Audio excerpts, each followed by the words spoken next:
Okay, the first exercise is a lunge with a shoulder press, and it's a great movement. It hits the quads, the glutes, a little bit of the hamstrings, and it also targets the shoulder area. So starting off, feet shoulder width apart, dumbbells at your side. We're gonna bring the dumbbells up to the shoulder height, okay? Now we're gonna lunge forward from this position, stepping forward, always looking up, never looking down when you lunge, and back to the beginning, shoulder press up, back down, and alternating legs. Down to a lunge, back up with a little bit of an explosive burst on the way up. So we're gonna lunge down nice and controlled. Make sure your leading knee doesn't go past your leading ankle. That's really important when you do a lunge. And also you wanna bring the dumbbells all the way down so you're collapsing your elbows towards your rib cage.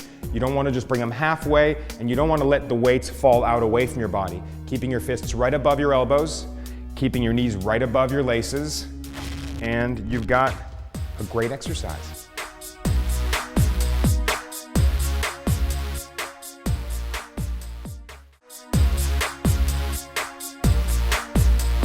The next exercise is called a reverse grip deadlift back row. A reverse grip deadlift back row. And that's because we're going to use a reverse grip. Traditionally, you do most rowing motions and deadlifts where your palms are facing into you. They're pronated. Now we're going to actually supinate or twist the forearms away from the body, which is really going to help us when we do that back row. You'll feel you'll be able to pull the shoulder blades back. This exercise works the hamstrings that go all the way up to the glutes. It also strengthens the upper back or the rhomboids to help pull the shoulders back, give you a natural boob lift, and lengthen the midsection. Okay, starting feet shoulder width apart, palms in front of the thighs. Okay, facing away from the body, so palms facing forward. Looking up, pushing your hips back as far as you can, right into a deadlift. From this position, palms forward the whole time. We're gonna row all the way up and down. Perfect, keep going. Push the hips back, feel a stretch. We're gonna squeeze your shoulder blades back and down. And where you look is really important when you do all these exercises. You never wanna look down. There's not one exercise other than a Superman that you'll ever do where you'll be looking down at the ground. Pick a point straight ahead, especially when you're lowering your body. It's important you keep your back in the straight or swayed back or lordotic position. You don't want to round your back. You're never going to hurt your back when it's nice and straight or when it's arched. You'll only hurt it when it's rounded. Push your hips back as far as you can. Feel stretch all the way down the hamstring. Squeeze the shoulder blades back, reach, and back up again. And make sure that you reach all the way down before you come back up. So row up, reach all the way down, now back up. Perfect. One more of those. Down, squeeze, and perfect.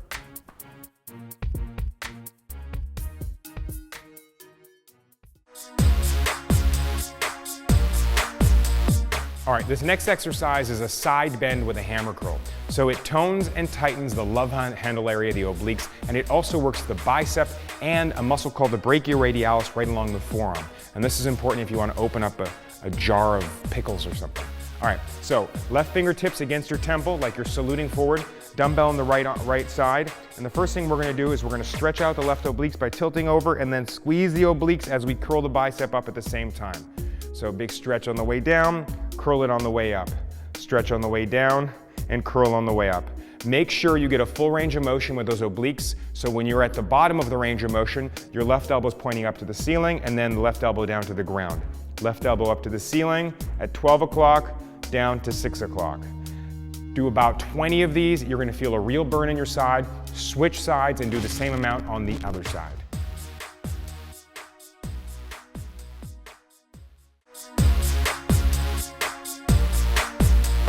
This next exercise is a reverse crunch with a tricep extension.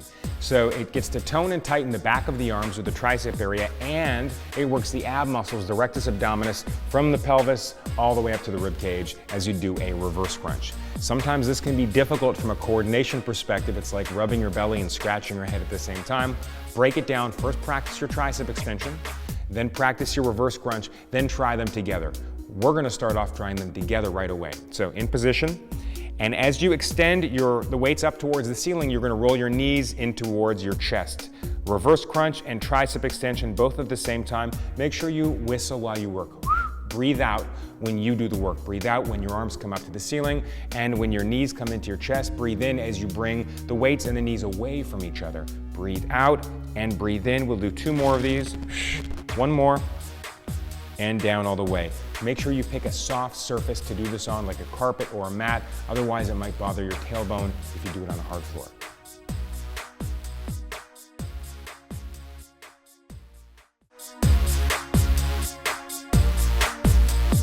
This exercise is called a pullover curl up, and this works the lat muscles and it works the abs.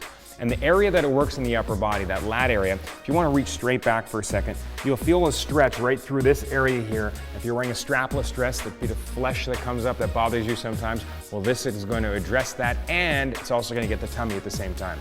So starting with the dumbbell, one dumbbell, grabbing the caps or the ends of the dumbbell, reaching straight back, pull it over. Now, once it's directly above the rib cage, then you want to curl up, back down, feel a nice stretch through the lats, bring it back up, hold it above, curl up. And so you're really breaking it up into two phases on the way up. The rib cage pullover and then the curl up. On the way down, it's really more of one phase. Curl up, boom, pause, big stretch. And I like this movement. Can be done anywhere with only one dumbbell or with a weighted ball, even a heavy fruit. A squash, a melon, a giant pineapple, something with some weight to it, a big bottle of water can be used on this exercise if you don't happen to have any dumbbells at home. We'll do two more of those. Curl up, back down, big stretch, rib cage, curl up, and down all the way. There you go.